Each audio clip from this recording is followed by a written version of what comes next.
திருப்தியாக்குவீராக. நன்மையினால் அவர் வாயை திருப்தியாக்குவேன்னு சொன்ன ஆண்டவர் இப்படி திருவிழு மூலமால நன்மையினால திருப்தியாக்குகிறதுக்காக சொல்கிறோம்.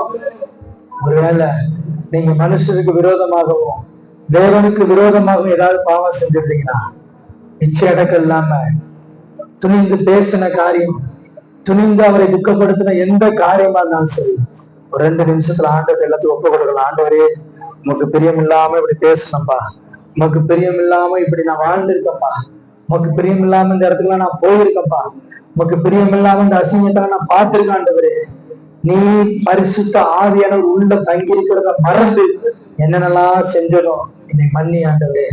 தீமோத்தேயோ, உன் சபை அனல் மூட்டி எழுப்புன்னு சொன்ன அதே வசனத்தின்படி ஆண்டவரே, இந்த சபை எழுப்பப்படுவதாக.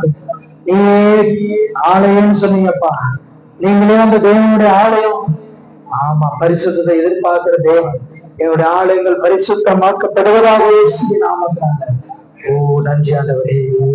இயேசு எமக்கு ஸ்தோத்திரம், ஸ்தோத்திரம், ஸ்தோத்திரம், ஸ்தோத்திரம், ஸ்தோத்திரம், ஸ்தோத்திரம். ஹல்லேலூயா. நன்றி ஆண்டவரே, உமக்கு ஸ்தோத்திரம். எல்லாரும் வாயை திறந்து பாவங்களை அறிக்கை செய்கிறவர். என்னென்ன பாவம் செஞ்சோமோ ஆண்டவர் மனம் இறங்குகிறாங்க, மன்னிப்பீராக, பரிசுத்த ரத்தத்தை கொண்டு கழுவுகிறாங்க.